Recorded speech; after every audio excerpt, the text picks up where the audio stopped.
फनकार की बनाता है जो लाइफ में दिया, फनकार की बनाता है जो लाइफ में दिया, फनकार की बनाता है जो लाइफ में दिया।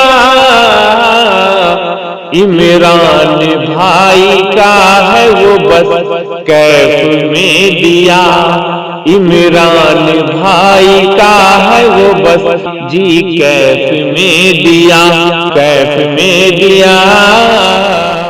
मोहतरम बुजुर्ग और दोस्तों, अब जो है मैं मजलिस के जायका को बदलने के लिए आपके सामने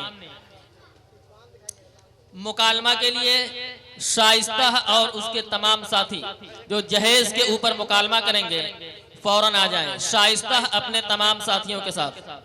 अस्सलामु अलैकुम व रहमतुल्लाहि व बरकातुहू। वालेकुम अस्सलाम व रहमतुल्लाहि व बरकातुहू। अम्मी आज ऑफिस में इतना काम था, मैं थक गई हूँ। अम्मी भाभी कहाँ है? दिखाई नहीं दे रही है। जब भी मैं ऑफिस से आती हूँ भाभी तो मुझे दिखाई नहीं देती है। इतना थकी हुई हूँ, एक गिलास पानी तक नहीं पूछती है। ना वक्त पर खाना मिलता है, ना धोला धुलाया कपड़ा मिलता है। अभी मुझे शॉपिंग पर जाना है और मेरे कपड़े इस्त्री भी नहीं है। और अभी मैं क्या पहनूंगी? और मेरे ससुराल के लोग आ रहे हैं, सारा घर बिखरा पड़ा है। वो लोग आएंगे और देखेंगे तो क्या सोचेंगे? अम्मी तुमने बहू बनाकर लाई हो या मालकिन बनाकर लाई हो? कहते हैं अपने कपड़े और अपने अम्मी के कपड़े खुद ही धोया करो, आखिर उसे किस बात का गुरूर है?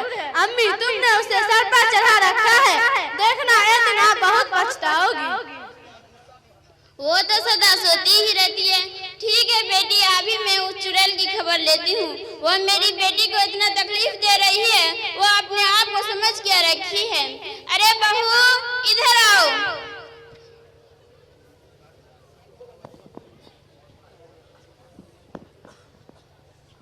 क्या बात?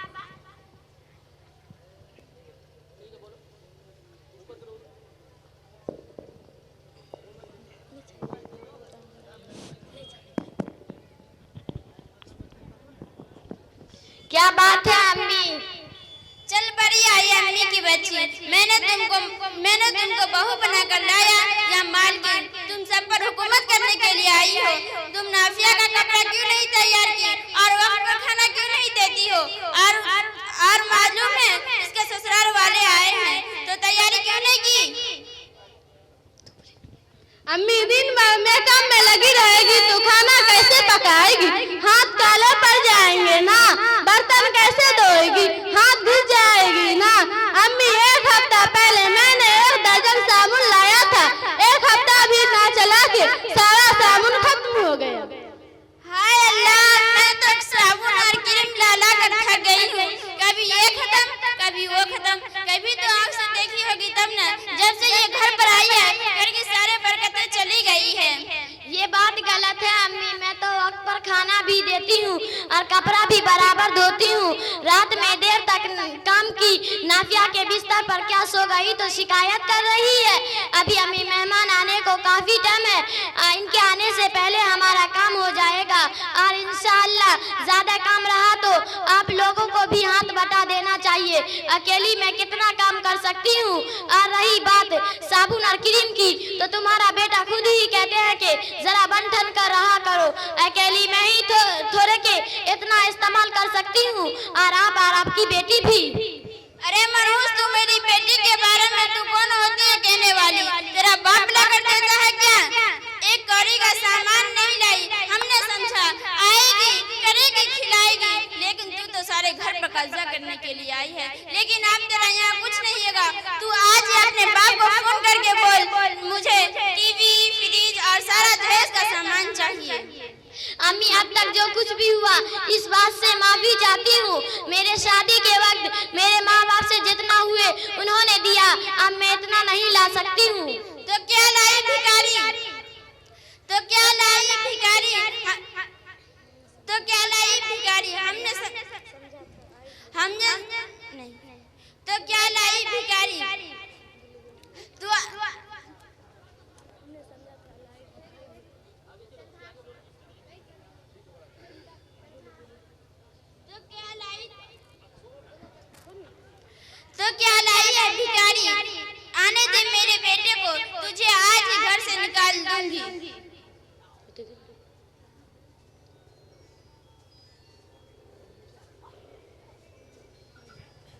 अस्सलामु अलैकुम व रहमतुल्लाहि व बरकातुहू।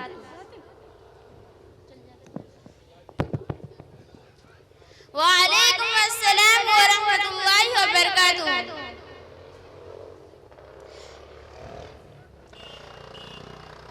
आइए बैठिए।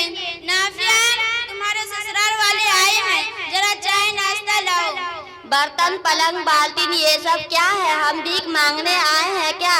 आप अपने सामान यहीं रखिए। और बेटी भी, हम जाते हैं। वालेकुम, हम जाते हैं।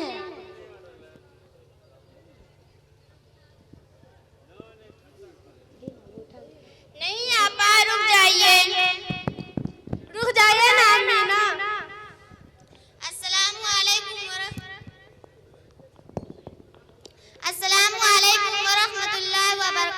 वालेकुम अस्सलाम व रहमतुल्लाहि व बरकातुहू।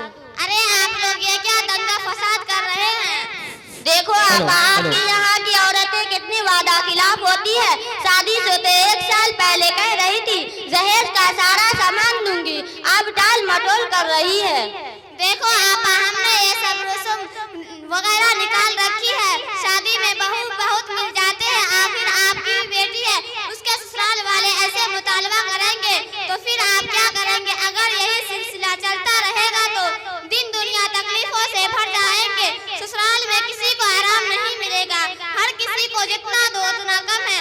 ससुराल वाले को हम ख्वाहिश पूरी नहीं कर पाएंगे और कल के दिन हमारी भी बेटी कहीं जाएगी, इसे भी तकलीफ होगी, वह भी दहेज का ताना सुनेगी। और सबसे पहले हमें यह सोचना चाहिए जिसकी बेटी हम लाए वह हमारी भी बेटी है। अगर अपनी बहू को बेटी समझेंगे तो हमारी भी बेटी बेटी समझी जाएगी। हमने अखबारात में ये सुना है दहेज के मुतालबा से सास बहू को खुदकुशी कर लेता है। कैसी सास बहू को मार डाल दिया, तकलीफ दी वगैरह। और आपा सुनो, जब हम किसी की बेटी घर बहू बना कर लाते हैं तो उसे नौकरानी समझ लेते हैं और छोटी छोटी गलती पर हम उनके खानदान वाले पर लानत मलामत करने लगते हैं। और हदीस में आता है आप सल्लल्लाहु अलैहि वसल्लम ने एक जगह 3 बार कसम खाकर फरमाया, खुदा की कसम हर वह शख्स मोमिन नहीं। सहाबिया ने फरमाया या रसूलल्लाह, वो कौन? आप सल्लल्लाहु अलैहि वसल्लम ने फरमाया उनकी शरारतों से उनका पड़ोसी महफूज ना हो। और आप खुद सोचिए, पड़ोसी के बारे में इतनी वाइद है तो जो आपके खानदान का एक फर्द बन चुका है, तकलीफ देना कितना बड़ा गुनाह है। और मेरी माँ और बहनों से गुजारिश है कि अपने घर आने वाली बहू को बेटी समझे और उसके मोहब्बत के खजाना खोल दे। आपा, आपने मेरी आंखें खोल दी। अब तक तो हम अंधेरों में थे, एक दूसरे पर तोहमत लगा रहे थे और एक दूसरे को जलील करना मेरी जिंदगी का पेशा बन चुका था। आपा, मुझे माफ करना, मैंने आपसे दहेज का मुतालिबा किया। मैंने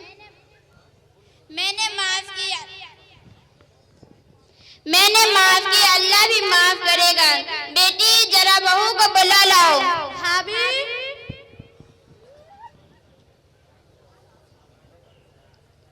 क्या बात है अम्मी? बहू मुझे माफ कर दो, मैंने तुम्हारे साथ जुल्म और सितम की और जहेज का मुतालिबा किया। मैंने माफ किया, अल्लाह भी माफ करेगा। शुक्रिया, इन्होंने हमारी आँख खोल दी। हम सब